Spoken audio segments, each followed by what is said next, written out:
کئی دفعہ وقت گزر جاتا ہے، لہجہ نہیں بھولتا، لہجہ یاد رہتا ہے۔ آپ تو 2 منٹ کے لیے غصے میں تھے نا، تو آپ نے کوئی بات کر دی کسی غریب کو، کسی شخص کو، آپ غصے میں تھے، آپ نے کہہ دیا، اس بیچارے نے سن لیا، لیکن وہ باتیں اسے سونے نہیں دیتی، بار بار یاد آتی۔ کوئی آپ کے ساتھ تلخ کلام کر دے نا، کبھی تلخ گفتگو کر دے، بندہ جب سامنے آتا ہے وہ باتیں یاد آ جاتی ہیں، تکلیف ہوتی ہے، اور وقت گزر جاتا ہے۔ لڑائیاں ہمیشہ چل نہیں سکتی۔ لڑائی کتنی دیر کی ہوتی ہے؟ 1 دن کی، 2 دن کی۔ قتل بھی ہوں تو اگر قاتل کو پھانسی بھی ہو جائے تو پھانسی کے بعد بالآخر لڑائی تو ختم ہو ہی گئی نا۔ لڑائی ہمیشہ چلتی، تلخی ہمیشہ چل سکتی نہیں۔ تلخی روٹین میں چلنے والا سکہ، کچھ سکے روٹین میں چلتے وقتی ہوتے۔ یہ جو غصے کا لب و لہجہ ہے، تلخی کا سکہ، یہ بھائی روٹین میں نہیں چلتا، اس نے ایک نہ ایک دن ختم ہو جانا ہے۔ روٹین میں پیار ہی چلتا ہے۔ حضرت جابر ابن عبداللہ کہتے ہیں حضور پہلے دن مدینہ منورہ آئے، میں زیارت کے لیے گیا تو میں نے مسکراتے دیکھا۔ 10 سال میں دیدار کرتا رہا، اور وصال سے چند دن پہلے بھی میں نے زیارت کی تو مدینے والے محبوب کو مسکراتے ہوئے دیکھا ہے۔ یہ جو آپ کا لب و لہجہ ہے نا، اخلاق والا، حسن والا، مسکرانے والا، یہ لب و لہجہ نا ذرا لمبا چلتا ہے۔ یہ روٹین ہے، یہ روز چلے گا۔ یہ سکہ وہ ہے جو رائج الوقت رہتا ہے، یہ کبھی بھی ختم ہونے والا یہ خزانہ ہے۔ تو یہ جو آپ کا تلخ لب و لہجہ ہے، یہ روٹین نہیں۔ عارف رومی رحمۃ اللہ علیہ فرماتے ہیں کہ وہ مثال دینے کے لیے بات سمجھاتے ہیں، فرماتے ہیں ایک شخص جنگل میں لکڑیاں کاٹنے جایا کرتا تھا تو شیر سے دوستی ہو گئی، یعنی ڈائریکٹ بادشاہ سے دوستی ہو گئی، اور بادشاہ بھی وہ جو جنگل کا بادشاہ ہے، جنگل کے بادشاہ سے دوستی ہو گئی۔ اب وہ لکڑہارا غریب آدمی تھا، لکڑیاں تو کاٹنی ہوتی تھی، تو وہ جنگل کا بادشاہ اعلان کر دیتا جانوروں کو کہ میرا دوست آیا، ایک تو کوئی تنگ نہ کرے، اور دوسرا یہ کہ سب لوگ مل کے اس کے ساتھ تعاون کریں۔ کبھی کوئی جانور لکڑیاں اکٹھی کراتا، کبھی کوئی اپنی پشت پہ گدھا، بیل، گھوڑا، خچر رکھ کے وہ لکڑیاں باہر چھوڑنے آتا۔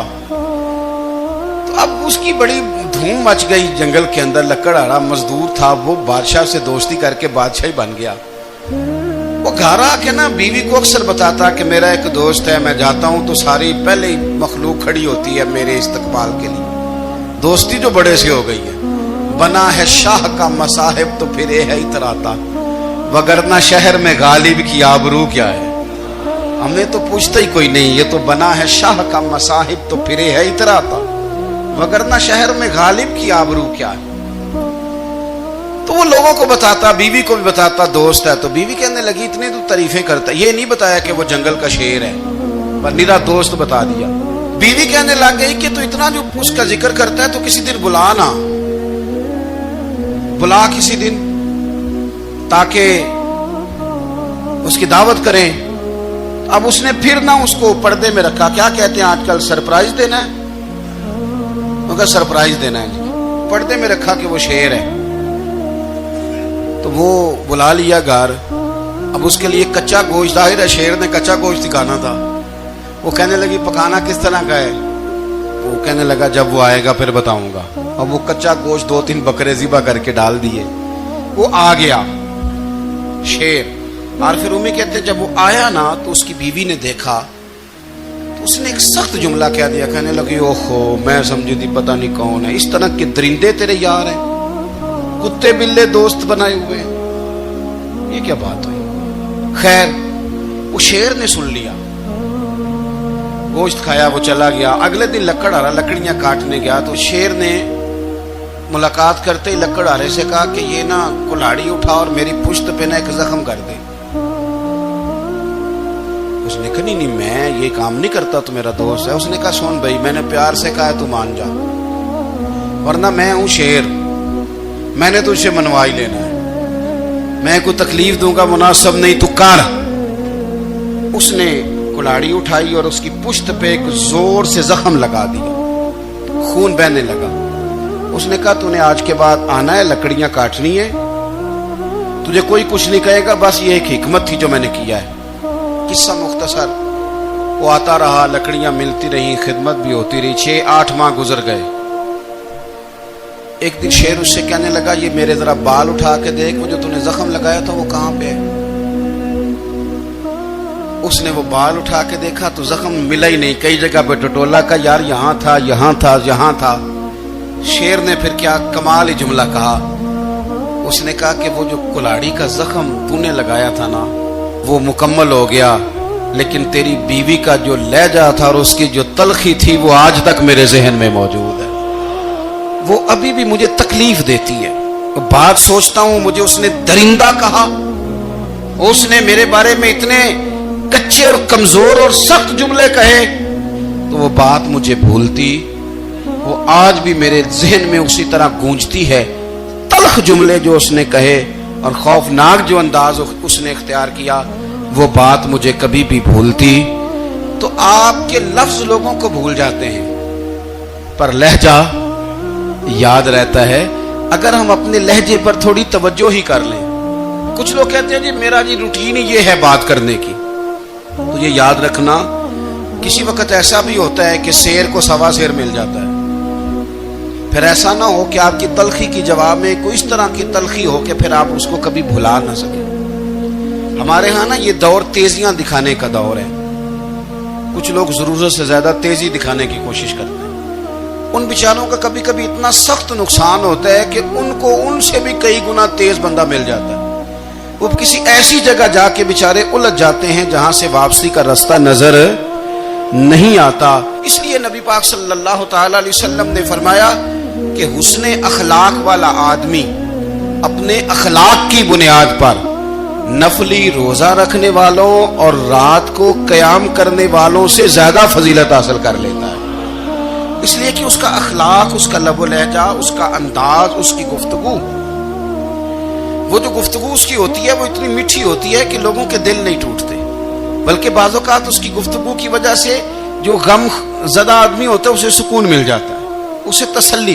دیکھیں انسان نے انسان رہنا ہے, اس نے نہ فرشتہ بننا ہے معاذ اللہ, نہ اس نے خدا بننا ہے, اس نے انسان رہنا ہے. لیکن وہ کچھ بھی نہیں کسی کا سنوار سکتا, صرف اتنا ہے کہ اگر آنے والے کی وہ صرف اشک شوئی کر دے, بات توجہ سے سن لے اور جاتے وقت 2 جملے تسلی کے بول دے, اور اس کے جو بول ہوں وہ ذرا میٹھے ہوں, میٹھے کھ سواد نہیں مشری اندر, اساں کھنڈا میں چکھ ڈٹھیاں پڑے نہ ساریاں شیواں نالوں گلاں سجن دیاں مٹھیاں.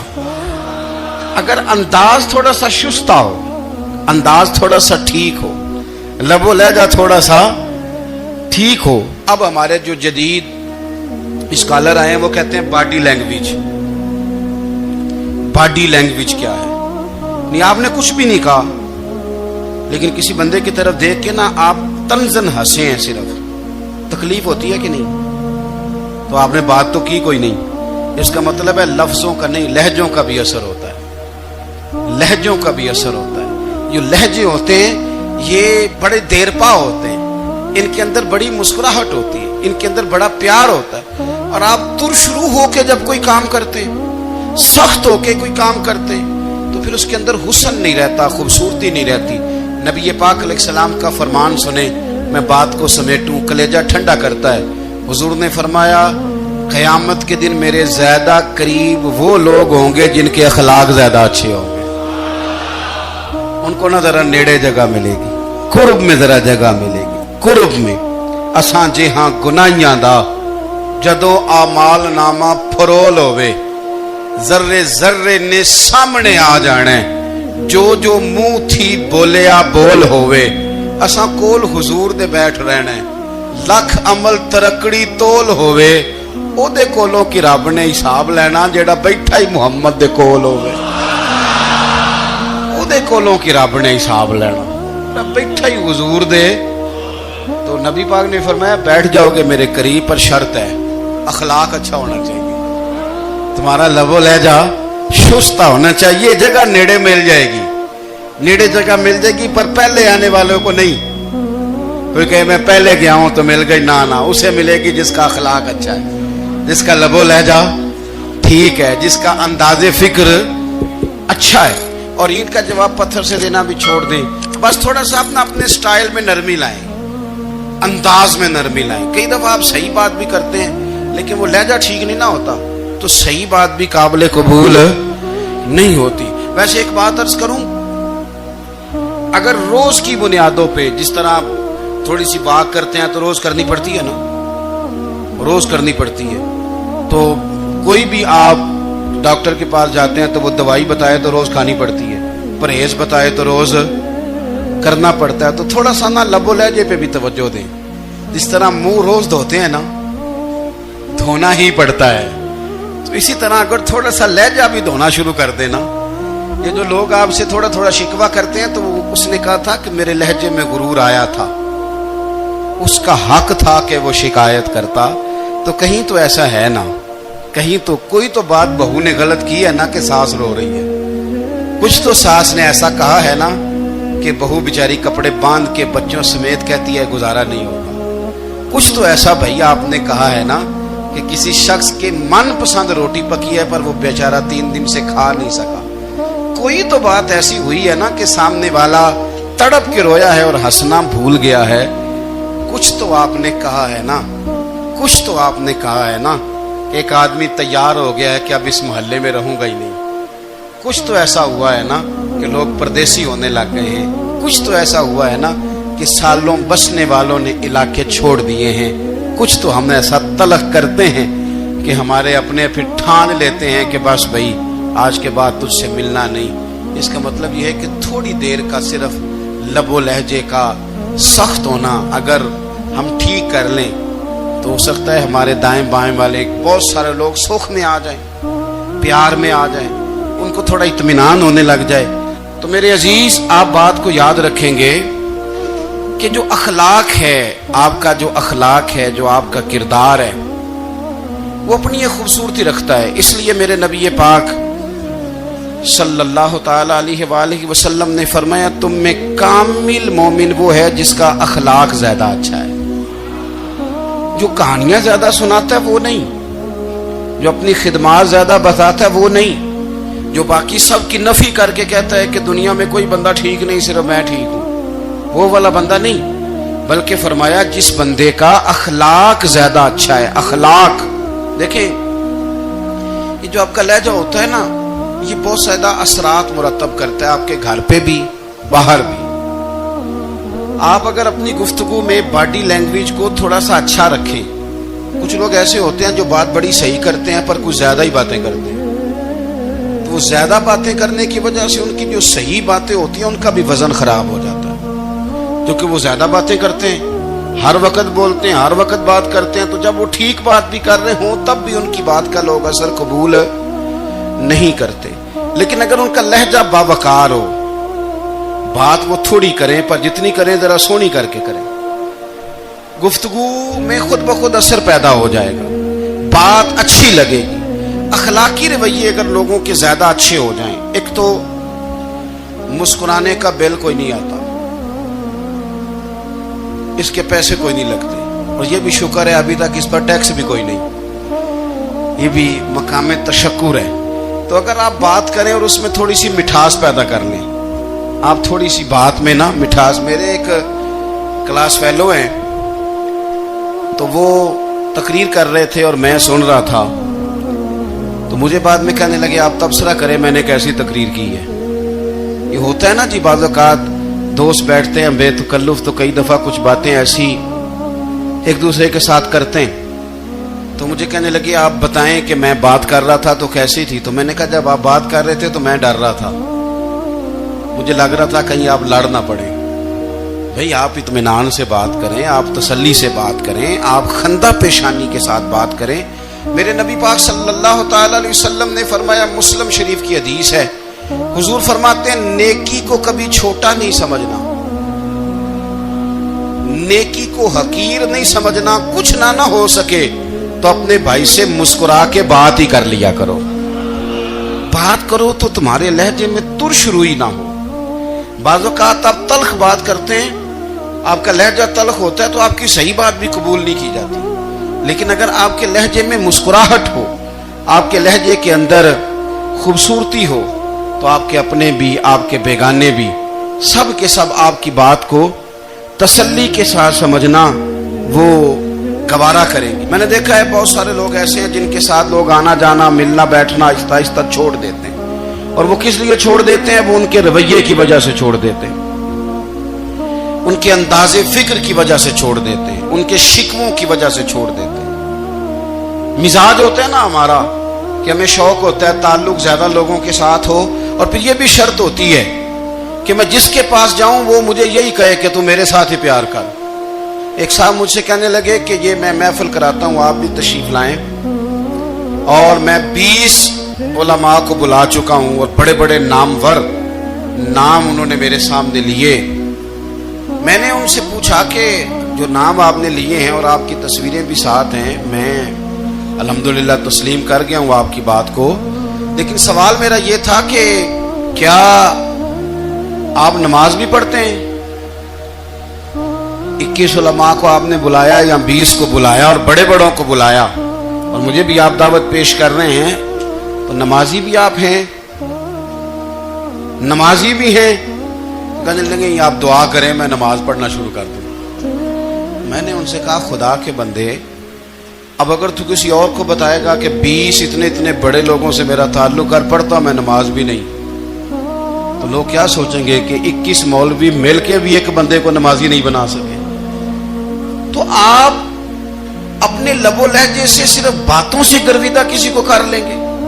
آپ یہ دیکھیں کہ اخلاق کس طرح کا ہے، لہجہ کس طرح کا ہے، آپ کے بات کرنے کا انداز کتنا حسین ہے، اس لفظ کے اندر حسن کتنا زیادہ ہے۔ نبی پاک صلی اللہ علیہ وسلم بھی تبلیغ فرماتے، ہم بھی تبلیغ کرتے ہیں۔ میں اور آپ جب تبلیغ کرتے ہیں تو اس تبلیغ کے اندر شکوہ ہوتا ہے اور تنقید ہوتی ہے، اور بعض جگہ میں نے یہ بھی دیکھا ہے کہ طنز ہوتا ہے، طنز۔ ہم دوسرے کو دین کی دعوت رہے ہیں، لیکن ہمارے لب و لہجے سے طنز اور تش روئی چھلکتی ہے۔ تو دولت کے پیچھے لگ گیا ہے، تو بالکل جاہل ہے، تو بالکل تیرے خاندان میں سے بھی کوئی نہیں ادھر آتا۔ آپ طنز کر رہے ہیں، آپ دعوت دین نہیں دے رہے۔ دعوت دین تو گلدستے میں رکھ کے پیش کی جاتی ہے، اس کی تو ایک خوبصورتی ہے، اس کا تو ایک حسن ہے، اس کی تو اپنی ایک جاذبیت ہے، اس کی اپنی ایک نورانیت ہے۔ صحابہ کرام علیہم رضوان فرماتے ہیں کہ حضرت سعد بن معاذ رضی اللہ تعالیٰ عنہ کا جنازہ تھا، اللہ کے پیارے محبوب صلی اللہ تعالیٰ علیہ وسلم نے جنازے کی امامت فرمائی، اور جنازے کی امامت کے بعد ابھی نہ قبر کے تیار ہونے میں کچھ ٹائم باقی تھا، تو حضور زمین پہ تشریف فرما ہوئے، لوگ قبر کی تیاری میں ہیں۔ بعض اوقات ہوتا ہے نا ابھی قبر نہیں تیار ہوئی، تو کہتے ہیں کہ لکڑی کے ساتھ حضور نے زمین کریدنی شروع کر دی، اور دیر تک حضور نے چہرہ نور کو زمین کی طرف جھکائے رکھا، گویا زمین شرف دیدار حاصل کرتی رہی۔ دیر تک چہرہ نور جھکا رہا زمین کی جانب، حضور نے رخ نور کو پھیر لیا۔ صحابہ کہتے ہیں کہ ہم نہ بڑے، جب حضور ہمارے قریب ہوتے تھے تو ہمارا خیال ہوتا تھا کہ رحمت کی برکھا ہے، اپنے اپنے حصے کا کرم اڈھیل لے اپنے اوپر۔ فرماتے ہیں منتظر تھے کہ حضور کب ہماری طرف رخ انور پھیریں اور ہم کریم سے کوئی بات سن سکیں۔ ارشاد فرماتے ہیں کہ ہم بڑے شدید منتظر تھے، دیر کے بعد نبی پاک علیہ الصلوۃ والسلام نے چہرہ انور اٹھایا، دیر کے بعد چہرہ انور اٹھایا۔ یہ دیکھیں تبلیغ ہو رہی ہے، اور جب حضور نے چہرہ انور اٹھایا تو آنکھوں میں آنسو تھے، رو رہے تھے، اور 3 دفعہ حضور نے فرمایا، کیونکہ قبر تیار ہو رہی تھی، 3 دفعہ نبی کریم نے فرمایا لوگو قبر آخرت کی منزلوں میں سے پہلی منزل ہے، اس کی تیاری کر لو، اس کی تیاری کر لو، اس کی تیاری کر لو۔ 3 دفعہ حضور نے یہ جملے دہرائے۔ کیوں؟ ایک میں تبلیغ کرتا ہوں پر اس میں نہ درد ہے، نہ رونا ہے، نہ وہ لب و لہجہ ہے۔ ایک حضور دعوت دے رہے ہیں قبر کی تیاری کی، لیکن اس میں آنسو ہے، اس میں خاص رغبت ہے غلاموں کے لیے۔ تو اپنی زندگی کے اندر جو ہمارا انداز تکلم ہے، ہمارا انداز گفتگو ہے، میں کہا کرتا ہوں کہ ہم نا دین کے لیے جب کلام کر رہے ہوتے ہیں تو شدت ہوتی ہے ہمارے جملوں کے اندر. بعض مقامات شدت کے ہوتے ہیں. آپ جہاد کی بات کر رہے ہیں, ناموس رسالت کی بات کر رہے ہیں, تو کسی جگہ آپ کے لب و لہجے کے اندر شدت کا ہو جانا برا نہیں ہے, بلکہ وہ اچھا ہے. لیکن میرے عزیز, ہر وقت ہی کچھ لوگ تلخ ہیں. انہیں کسی وقت بھی آپ ان سے ملاقات کر لیں, وہ لوگ آپ کو پریشان ہی نظر آئیں گے. حضرت سیدنا عبداللہ ابن عمر رضی اللہ تعالیٰ عنہ روایت کرتے ہیں کہ نبی پاک صلی اللہ تعالیٰ علیہ وآلہ وسلم نے ارشاد فرمایا کہ جنت میں ایسے بھی کمرے ہوں گے, جنت میں کچھ ایسے کمرے, کچھ ایسے مکانات بھی ہوں گے کہ باہر کھڑے ہوں گے تو اندر نظر آئے گا, اور اندر کھڑے ہوں گے تو باہر نظر آئے گا. یعنی ایک تو تم آئینے لگاتے ہو نا, وہ دیواریں اتنی شفاف ہوں گی کہ اندر باہر سے ان کا حسن دکھائی دے گا. حضرت سیدنا مالک اشعری رضی اللہ تعالیٰ عنہ بیٹھے تھے, کہتے ہیں میں نے فوراً عرض کی حضور وہ ملیں گے کس کو؟ وہ جو اتنے حسین گھر ہوں گے کہ دیواریں ہی شیشے کی محسوس ہوں گی, اندر باہر سے حسن کے جلوے دکھائی دیں گے, حضور وہ ملیں گے کسے؟ تو اللہ کے پیارے محبوب علیہ السلام نے فرمایا وہ اس کو ملیں گے جو گفتگو اچھی کرے گا, جو گفتگو اچھی کرے گا, لب و لہجہ اخلاق والا ہوگا, گفتگو اچھی کرے گا, لوگوں کو کھانا کھلائے گا, اور جب لوگ سو رہے ہوں گے تو وہ اٹھ کے اپنے رب کی عبادت کرے گا. اس شخص کو وہ مکانات ملیں گے جن کی دیواریں آئینے کی مانند ہوں گی, جن کا حسن تازہ ہوگا, جن کو اللہ تبارک و تعالیٰ نے اپنے فضل سے مزین کیا ہوگا, سنوارا ہوگا. اپنے لہجوں پر, اپنے اٹھنے بیٹھنے پر, میل ملاپ پر تھوڑی توجہ دیں, تھوڑا سا خیال کریں. اللہ کے حضور دعا ہے مالک کریم سمجھنے کی توفیق عطا فرمائے.